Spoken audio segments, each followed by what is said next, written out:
Fala, cervejeiros, tudo bom com vocês? Daniel Dinslack do Com Cerveja por aqui, trazendo mais uma sacada. Hoje eu respondo a dúvida do Ednei sobre o uso de post-mix aí. Olha lá o que ele mandou para mim. Ao colocar a cerveja no post-mix e fazer o processo de carbonatação forçada, colocando esse keg ou post-mix, na geladeira, por quanto tempo vai durar essa cerveja? Sendo que estarei bebendo ela no decorrer dos dias.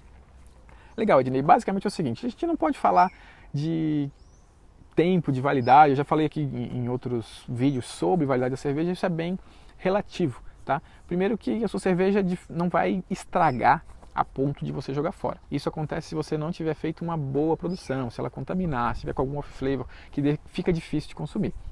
Dentro do keg, mantido refrigerado, sendo consumido aos poucos, ele vai durar, sem dúvidas, o tempo que você vai consumi-lo. Tá? Você não vai chegar ao ponto de jogar fora a sua cerveja porque ela estragou, porque ficou muito tempo no keg. Você vai ficar consumindo, mesmo que você esteja com 20 litros sozinho, tomando um copo de vez em quando, ela vai ficar apta e você vai perceber. Tá?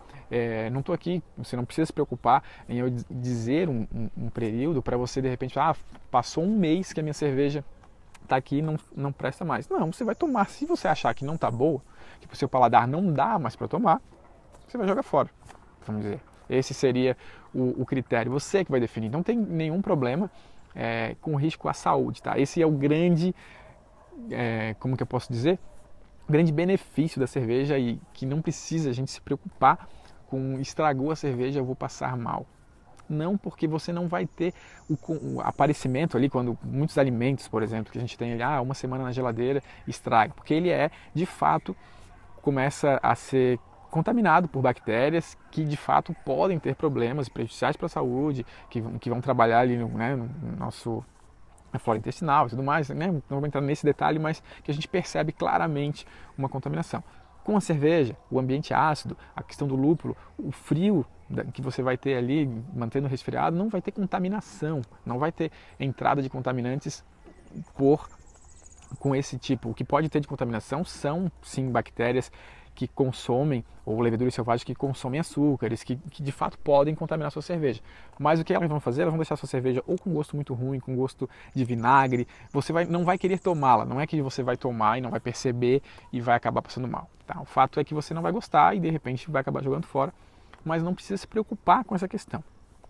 E eu trouxe também essa dúvida para falar uma outra questão que daí sim, a sacada que eu quero deixar para vocês, que são duas na verdade, com relação a essa cerveja que fica no post-mix e é consumida aos poucos, para você não perder as características dela. Basicamente, você não vai ter contaminação e você não vai jogar ela fora porque estragou, mas você pode perder as características e de repente para algumas pessoas pode dar a impressão, principalmente para quem está começando, que ela estragou, que não está legal porque aconteceu alguma coisa. O que é?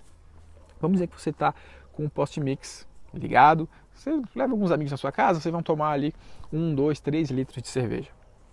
Aí o pessoal foi embora, você deixa o post-mix ali. A pressão interna geralmente é suficiente para você tirar, depende de como é que você está trabalhando, tá? Pode ser que você tenha uma chopeira ou uma mangueirinha com uma torneirinha piquenique, cada um tem o seu processo.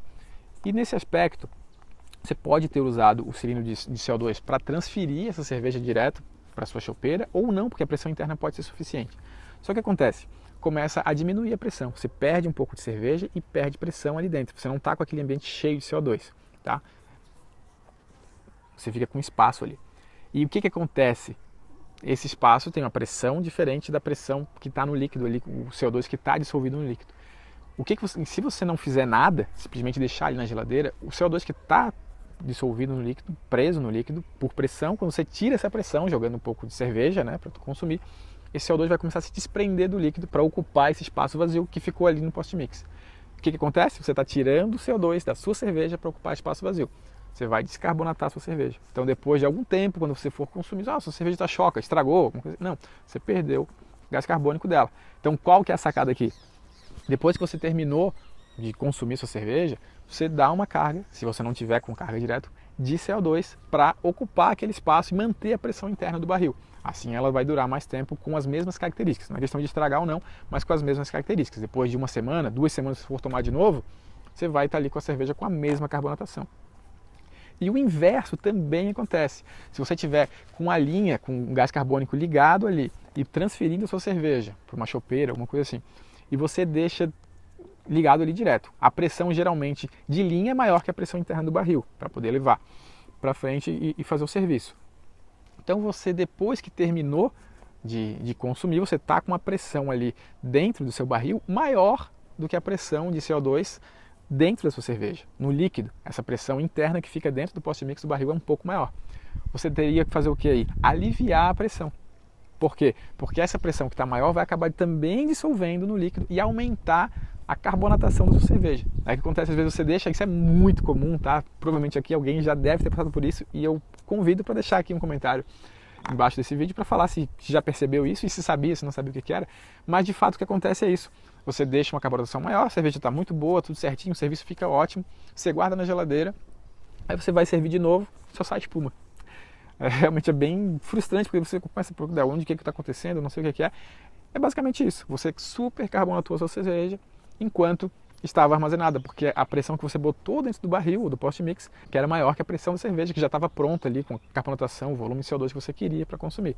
Então você tem que fazer o quê? Aliviar a pressão do barril e deixar a pressão só exatamente a mesma que você tem dentro da sua cerveja, para ficar equalizado ali e manter essas características.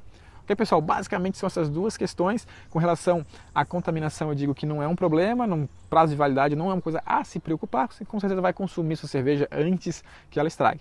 Mas é legal essas duas sacadas aí, tanto para não perder carbonatação, como para não carbonatar demais, quando a gente está utilizando esse tipo de processo para manter as características da cerveja por mais tempo. Certo, pessoal? Um grande abraço, a gente se vê amanhã no próximo vídeo. Tchau, tchau!